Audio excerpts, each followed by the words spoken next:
Hey everyone, this is Shubhankar and welcome to the fourth video in this four-part series on timeline. These four videos are a case study, my personal case study of implementing the timeline theory of sorting out my life problems over the last 10 years. In the last three videos, I took you through the last, I would say, 8 years of my life from 2013 till 2020, 21. When I in the last video, we stopped at a point where I had joined Colonel Pandey's company. Colonel Pandey and I, we have been working together for the last almost 3.5 years. And my timeline at the start of this tenure was pretty much very, very simplistic for the next 3 years at least. Colonel Pandey told me in no uncertain terms that for the next 3 years, you have to block out everything else because the aim was that I wanted to learn about entrepreneurship. I wanted to learn how a startup is run. And for that, I simply could not afford to devote my time to anything else. So, for the next 3 years, my life was pretty simple. It was basically showing up to work every single day, learning the tricks of the trade, improving your own skill set, your own abilities. And I didn't even realize where these last 3 years have gone. It's already 3.5 years now. I'm over the stipulated 3-year period at the time of recording this video. So somewhere around September 2020, I started thinking about, and it was not something that was brought on by myself, it was something that was suggested to me, that what was the plan after the 3-year period was over? What would I be doing? At that point, I had pretty much learned most of the things that were required for an entrepreneur. I had learned a lot of things, and there was still a lot of things to be learned. Of course, the learning never stops, but I was beginning to come towards the sort of end of my learning curve at the company. And Colonel Pandey himself suggested that why don't you think about studying further? Why don't you think about studying abroad? If you might remember from one of the previous videos where I mentioned that studying further, the option of studying in India was scored out by me back in 2014, back in 2017, I apologize. After I tried giving my CAT exams and I failed miserably, I got a score of around 84 percentile, which is unheard of for even a person who's just starting out. And I just realized that not having the aptitude to ace this game, I would have to probably look abroad at some point if I wanted to study further. So over the course of this video, I'm going to be taking you through probably the most comprehensive, the most intense timeline exercise that I've had to do personally. That timeline exercise started in September of 2020 and it projected my timeline up to the next 5 years. This time I was doing the timeline exercise for not just myself, but for two people. I have been in a serious relationship with someone over the last almost 8 years now. And so, of course, any major life decision that I would be taking, I would have to consult her. I would have to even plan for her in a lot of ways. And so, over the course of this video, I'm going to be taking you through how I exactly managed to intertwine these two different timelines, plan for the entire set of things, think of all of the eventualities and events that are likely to happen across the next 4 years, 5 years, for both of us separately as well as combined. How would they affect each other? In what priority should we be tackling them? In what areas do we lack knowledge? So we would have to seek knowledge to refine our timelines and improve our planning. So this entire macro to micro planning was something that really was a big learning exercise for me personally. But at the end of the day, gave the both of us a lot of peace of mind because we knew that after this period of work was done, we knew how our next 5 years were more or less likely to be charted out. So, starting with the dilemmas, one of the major dilemmas for me personally was that I knew that the moment I step into another country, I've just wondered how possible would it be for me to live my dream of becoming an entrepreneur. Back home in India, it's the easiest thing for anyone to start a company because you're an Indian citizen. But as a immigrant, there are a lot of implications since you're working on a visa, since you're studying on a visa, or and it depends upon the country. It depends upon the access to capital. It depends on there are thousand additional hindrances. The trade-off, of course, was that it would be a different exposure, different standard of living, and all the advantages that come from living in a first world country. So that was one of the things that was always weighing on my mind. The other thing was that, given how serious me and my girlfriend were about each other, I just wondered if this would be something that she would be interested in. Would she be interested in relocating to a separate country altogether?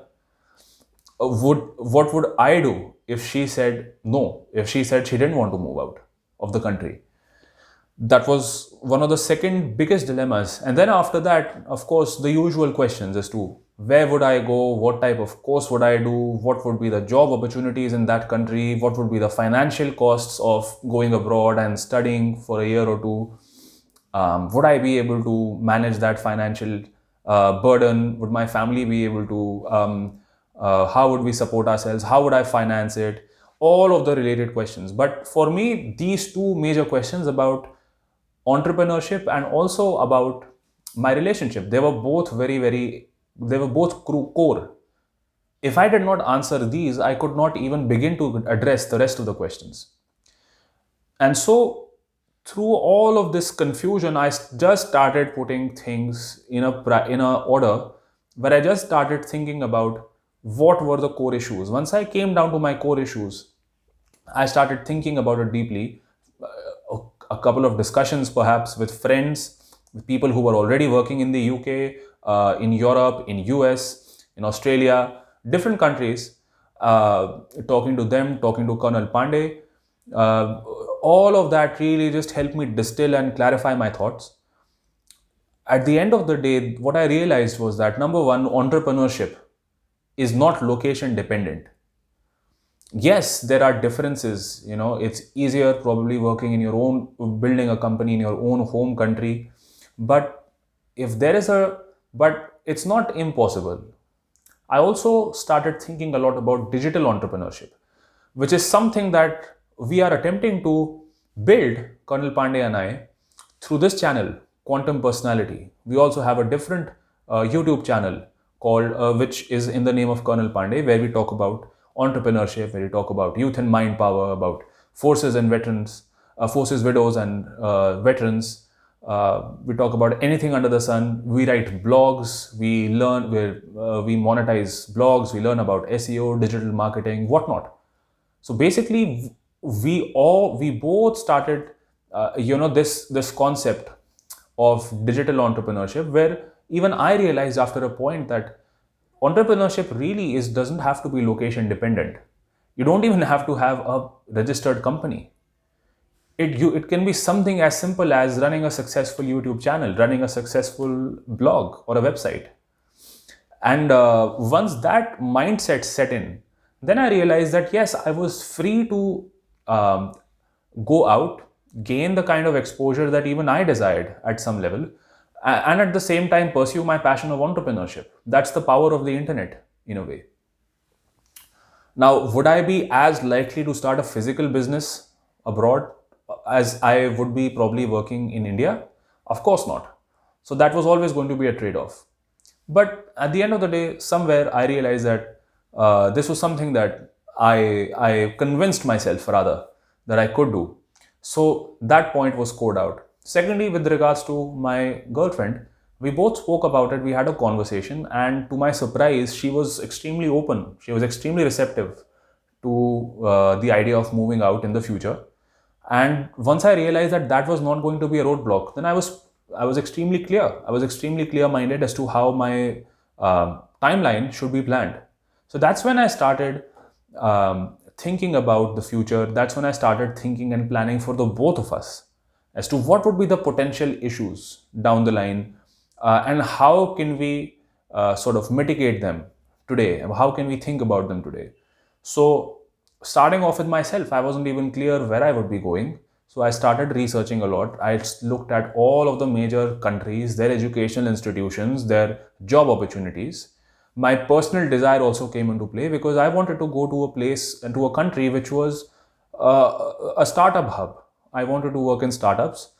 I wanted to gain that kind of exposure further because I knew that as an immigrant on a work visa, I wouldn't be able to launch a company of my own, most likely. And so the second best thing would be to work in startups, would be to work in small businesses. So based on that, I realized that another thing that was really important for me was the quality of the educational institutions. I wanted them to be world class. And so, given all of this, I realized that there were only two countries, the US or the UK, that fit both of these criterias. Amongst these two, I scored out the US because I realized I didn't really want to be working for 10, 12 years on a visa and then not even know my status in the country. I know of so many people who studied in the US, paid really high, expensive fees, and weren't able to get a visa, work visa, and then they had to be relocated to a third country, to Europe, to UK. And so I knew going in anyway that if I decided to go to the US, it would be a game of chance, and I would be on a really sticky wicket if things did not pan out later, which is why I decided that I would probably go to the UK. And so I started researching about the universities in UK, and then I finalized a couple of universities. Then I looked into the courses. I finalized the courses. I applied, and this period from September 2020 till about February 2021 was the where things started getting crystallized. I got a few offers from universities in the UK, which I accepted, and then because of the COVID pandemic and everything, I deferred for a year. So as of today, I plan to go next year. I plan to go in September 2022 and join the course there for about a year. So once all of this happened, once my plans were crystallized for which country I wanted to go to, what courses I would be studying, I also started simultaneously researching about what would be the job opportunities, what is the kind of visa requirements they have, how long till you get citizenship. So then I realized that, and once I started putting everything on a timeline, my timeline became very clear. From 2022 September till 2023 September, I would be engaged in a year-long course. After that, I would simultaneously have to be looking for a job, and if I managed to get a job, from September 2023 onwards, I would be working a job. The minimum period that the UK requires you to be on a work visa until you're allowed to apply for citizenship is 5 years. And so for 5 years, I would be continuously working. And then in the 6th year is when I would apply and hopefully get a citizenship. And that's when that at that point was what I kept as a decider point for myself, where I would decide, if I wanted to continue, I should say rather, if both of us wanted to continue in the country or wanted to come back or wanted to go to a third country. So that would be the decision point where we would either renounce our Indian citizenship and get a overseas citizenship, a citizen of India card, and convert to British citizenship, or not take it. And that would be the decider point for us. So I gave myself, the mental space of around 6 years, starting from my course till the ILR. It's called indefinite leave for remain, I believe. So that 6-year period where I would be in a particular country if I were to go. Now, this was my timeline. At the same time, my timeline had to be merged with my girlfriend's. At some point, we've already discussed the topic of marriage, when that might happen, the topic of how she would come over to the UK, the topic of how on what type of visa she would come, what type of work opportunities she would get from the UK. Would she have to do a small course just to get the educational qualifications of that particular country to be able to land a good job there, or would she be able to just come and apply and get a decent job equivalent to what to the one that she already holds in India? So all of these questions came to mind, and over the course of the last year, we spoke to a lot of people who were already there in the UK, consulted with people, researched a lot, and got those clarified those doubts, which helped us plan and put those data points on a timeline. So the first thing I realized that was that for from 2000 until I landed a job, there's no way that you can bring someone, that you can sponsor someone, whether it's a spouse, whether it's a family member. And so the minimum period that we would have to be apart would be till the time I started working. From the time I started working would be so let's say that's 2023 September. From then onwards from that would be the first time that our processes for coming to a common platform for her coming to the UK would start. And so once that data point was clear, we were very, very certain that till 2023 September, she was free to do whatever she wanted in India. So from 2021 till 2023 September, she was free to plan her life however she wanted. At that point, she was already studying for her MBA in India, and she was going to finish it in 2022 around April, March. She's going to finish it in a few months. So she would probably have about a year and a half of work that she would have to fill up this time with in India until she started planning or started the paperwork for coming to the UK and join me. So all of these, so basically why I'm going into so much detail about my personal life is not to tell you about my personal life or not to describe, that this was my problem and look how I sorted it. No, the idea is to tell you in detail so that even you understand that I'm sure there are so many small problems that are all combined and become this big thing in our heads, and we are always we feel flummoxed, we feel perplexed. How do we solve this? So the point is that I'm trying to make is that no matter how big the problem is, you simply need to break it down into its own small parts, into its core parts, understand the core issues, and start from there. You might not have all of the answers, that's okay, but you definitely can identify the questions that you need to ask. You might not have the answers, you might have to speak to 10 people to get the answers, and that's absolutely fine. You might have to research on the internet, and that's okay. But once you get those data points, that's when things start becoming clearer, because you know where to place them on a timeline. You've already placed those questions on a timeline. You've identified the right questions, you've put them on a timeline, and once you've spoken to the right people, done the right research, you have the data, you simply have to put it on a timeline and logically see the big picture. So at this point, at the time of recording this video, I'm extremely clear as to how my next 5 years are going to be, as to how both of me and my girlfriend, how our next 5 years are going to pan out. And so this entire timeline exercise and this set of 4 videos, everything I wanted to tell you, I am more or less done here. I am ending this video here. I am just leaving you with a small request. You have seen, I hopefully you have seen all 4 of these videos. Hopefully you have learned something from these videos. I would encourage you to start planning your life, to start thinking about, if not the next 5 years, at least the next 1 year of your life. Once you have that, think of the next 2 years, next 3 years after that, next 4 years after that, and slowly over the course of, let's say, a month or two, have a plan for the next 5 years of your life. Think about all the macro things, think about all the micro things from there. Think of all the potential issues, potential clashes. If you are someone who is 30 plus, you probably have a significant other in your life. You need to plan for 2 people. If you have children, you need to plan for your children as well. So why don't you? The thing is that most people, they take life as it comes, each day as it comes. And while that's a very fine attitude to have, it doesn't help when you are faced with a problem, when you are faced with an issue that you should have foreseen, that you should have thought about. So My request to you, my suggestion to you, and my encouragement will always be, if you start planning your life, 99% people don't do this. But if you are that 1%, you're going to stand out. This is something that I have internalized, and it has helped me immensely, not just personally, but professionally as well. Project management is nothing but putting things on a timeline.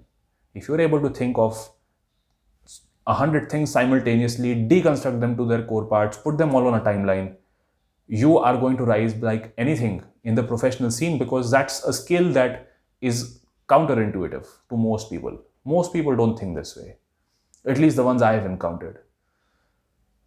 So I'll end this video here. That's all for today. I hope you like the video. If there are any suggestions, please do comment. Please do let me know. I am new to this. I have never really recorded YouTube videos or even talked about this stuff with anyone. And I'm always ready to improve, to do anything that improves the quality of these videos. All right. Bye bye.